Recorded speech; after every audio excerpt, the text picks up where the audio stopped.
Hello everybody, Maven here, and I already covered the TINASHA'S mastery, or Tina for short, in its own separate video, which I'll link up above and down below if you want to see its god rolls explained in deeper detail. But today I actually wanted to make a dedicated build around this thing because it's so broken as it is, but I just wanted to break it even further, and I stumbled across something that I never thought possible. When we pair this sidearm along with Mask of Fealty on Stasis Hunter, along with the very specific fragment setup, we literally have infinite stasis shurikens and dodges. This is by far the spammiest stasis build ever since pre-nerf Hoyle Titan. But also, I wanted to tack on a bit more information about the TINASHA'S mastery now that I farmed for the absolute god roll, and it's leaps and bounds more insane than I originally anticipated. So without further ado, let's break it down. Hope you enjoy.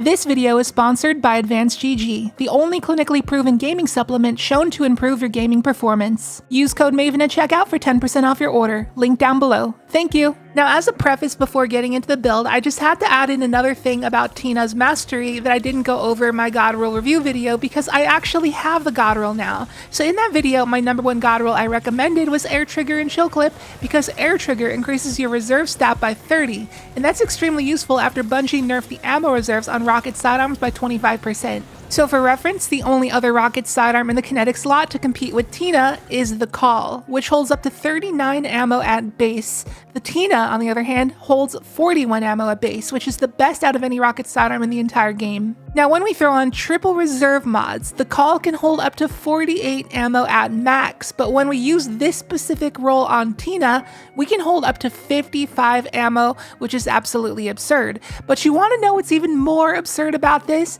This is with 0 reserve mods. You heard that right, 0 reserves.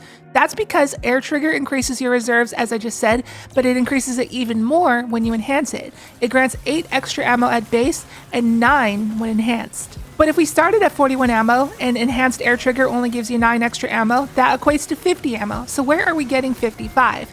Well, it was brought to my attention that the High Explosive Ordnance Mag mod increases reserves as well. And I didn't believe it at first, but I tested it and it's true. It increases your reserves by 5. And that's how we get 55 ammo with no reserves, which is just insanely stupid, but in a good way. Now, is this a bug? Did Bungie intend on this? I have no idea. Don't ask me. The perk doesn't say anywhere in its description that it increases your ammo reserves. So for those who wanted the god roll Tina, I'm sorry to tell you that this god roll is going to be tougher to get than you originally anticipated, because not only do you need Air Trigger and Chill Clip, but you also need High Explosive Ordnance if you want this insane amount of ammo. Now, this isn't absolutely required if you don't care about the 5 extra ammo, and you can make an argument that you don't actually want High Explosive Ordnance because it doesn't increase your mag size. And obviously, with Chill Clip, you want the largest mag size possible to take better advantage of the perk. And when you have High Explosive Ordnance, you can only have 12 bullets in the magazine with backup mag, meaning only 7 of the shots will have Chill Clip active. But when you have something like Appended or Extended mag, 9 of the shots will have Chill Clip active. So it's up to you. 5 more reserves overall, or 2 extra Chill Clip shots per mag and better sustained DPS? Which do you value more as a player? That's up to you to decide. But besides this ordnance thing, another thing that a commenter brought to my attention is that you can take better advantage of this weapon when paired with Facet of Command on Prismatic.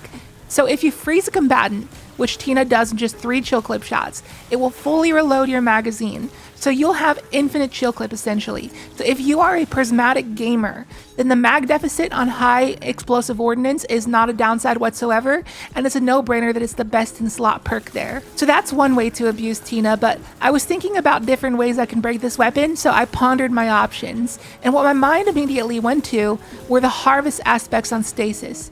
Glacial Harvest on Warlock creates stasis shards whenever you freeze a target, but Rocket Sidearm's so strong that most things won't live 3 shots, so that was off the table. And on Titan, there's Tectonic Harvest that makes it so you make shards whenever you shatter a crystal, which has no synergy with Chill Clip whatsoever.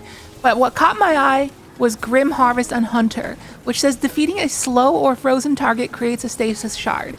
And that was the ticket right there. That was the money. Every single thing you shoot with Tina will be slowed, so everything will make a shard guaranteed.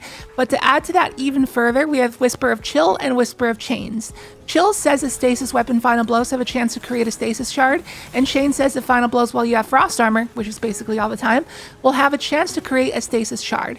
Now the word chance here is utter BS. It's not a chance, it's a progress system, and this is how it works. Minors grant 34% progress, elites grant 67% progress, and mini bosses and higher grant 100% progress. And once this invisible progress meter is filled up, it will make a Stasis shard. So every kill is making a Stasis shard as it is, but it feels like every other kill is giving you an additional Stasis shard. And as a result of these 3 perks, Chill, Chains, and Grim Harvest combined together, there's just an absolute butt ton of Stasis shards everywhere, all just for getting kills with Tina.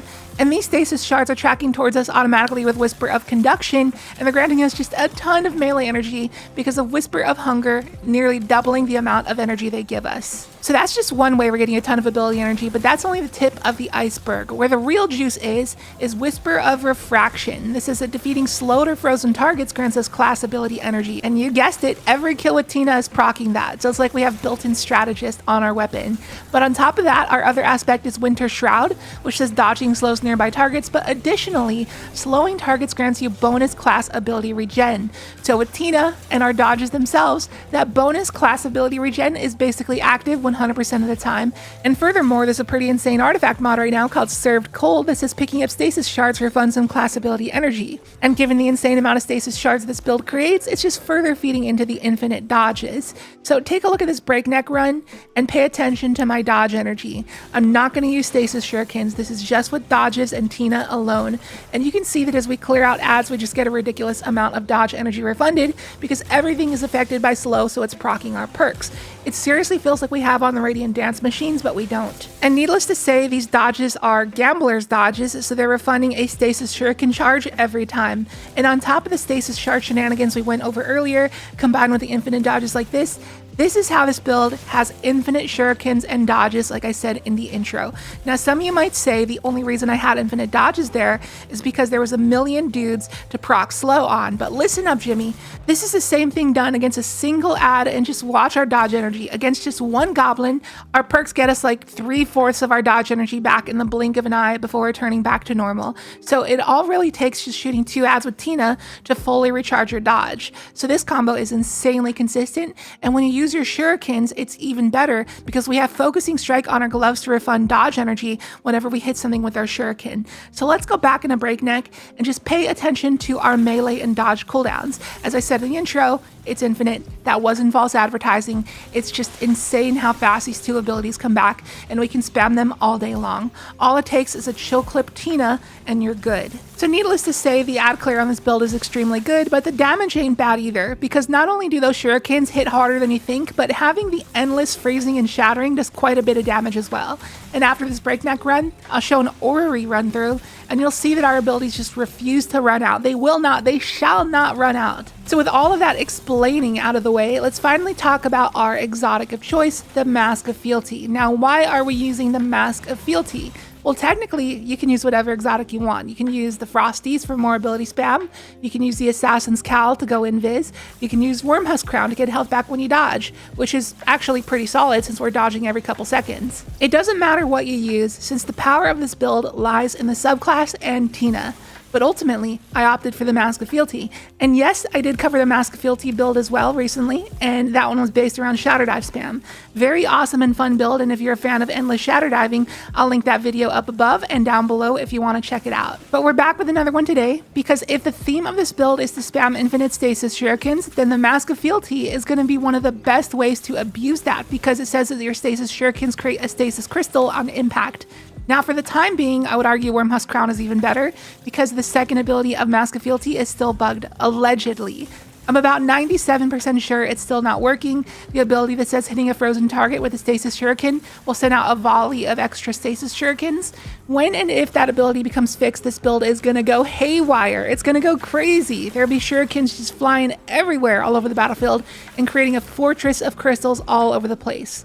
I haven't heard of Bungie addressing this issue at all, but hopefully they will acknowledge it at some point.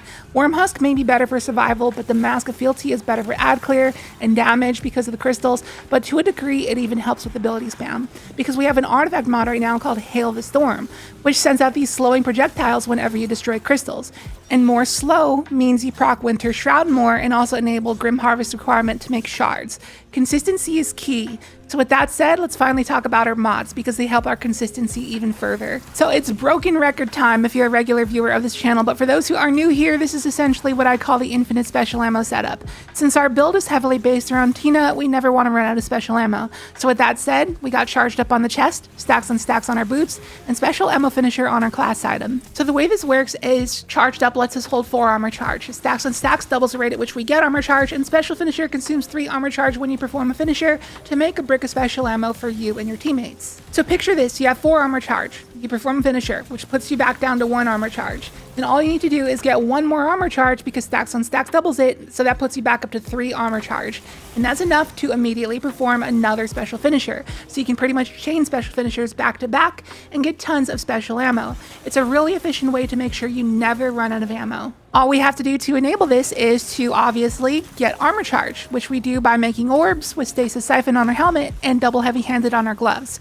We can also get armor charge via elemental charge on our boots, which has a chance to get us armor charge whenever we collect an elemental pickup, aka a Stasis shard, which, as you know, we're making a metric butt ton of. So it's extremely easy to make more than enough armor charge to always be at max stacks. So honestly, charged up and stacks on stacks may be a little overkill, but I'm still rocking it anyways for the consistency. But the armor charge is so efficient that you may also be able to run things like double stasis surges on your boots to buff your Tina, but in that slot I've messed around with a few things, that being surge or a scavenger mod, but I ended up on recuperation for a little more survivability. Now moving on to the rest of our mods, we got double special finders on our helmet, but I wouldn't argue with you if you ran double hands-on instead. On our chest, we got a Stasis Reserve and a Resist mod, but the air trigger high explosive ordnance roll is so ammo efficient that you can just run double resist if you wanted to. And on the class item, we got powerful attraction to scoop up orbs around us when we dodge, and finally we got outreach, which is interchangeable. You can run things like Reaper for more orbs or even time dilation if you chose to run surges, but once again, outreach is there just for the consistency. So when we use our gambler's dodge, we're getting back an entire charge and then some. Just helps with spamming. For our stats, I opted for a pretty even split between mobility, discipline, and strength. The distribution doesn't matter all too much since it's our perks that are going to give us our infinite abilities anyway. The most important thing is that we have 100 resilience and maintain that tier 3 intellect soft cap. For our loadout, I recommend something like this: Tina, a scout, and a versus chill inhibitor. The reason being is because, as you know, Tina with chill clip stuns overload champions in 1 shot because it slows, and it stuns unstops in 3 shots because it freezes. But the one thing that it doesn't deal with is barriers unless you become radiant. And since we have anti-barrier scout right now, running a scout means you cover all 3 champions. And then the chill inhibitor is just the best GL in the game right now, and it takes advantage of the stasis reserves on your chest if you chose to run that mod. But alternatively, another thing you can do is run a Doom Chelchis because it's the best in slot legendary scout, and that frees up your exotic slot so you can run the Anarchy in the heavy slot since it's a really good weapon in the meta right now. And that about does it for the build. I've always wanted to run a Stasis Hunter build that can spam shurikens like this, and it finally arrived. I never thought I'd see the day. It's all thanks to the Tina, really. And I never thought I'd opt to build a Stasis Hunter build without Shatter Dive because I love Shatter Dive so much. It's addicting and strong, but this build has really opened my eyes to some new potential, and I honestly can't wait to try it out with other exotics like Assassin's Cal and Wormhusk because there really is some potential there. But seriously, once Mask of Fealty finally becomes fixed, it'll really be no competition. It'll be above and beyond the best option. So as always, a dim loadout link for this build will be down below in the description and also the pinned comment if you'd like to give it a try. And if you got any buddies who are Hunter mains, I'd appreciate if you share this video with them. Maybe this is something they might want to try out. And that's going to do it for this one. I hope you enjoyed it. If you did, be sure to hit the like button, and if you're new here, consider hitting that subscribe button. Would love to have you here for more content on the way. And remember to check out our sponsor, Advanced GG, code Maven at checkout for 10% off your order, link down below. And with that, I will catch you in the next video. See you later.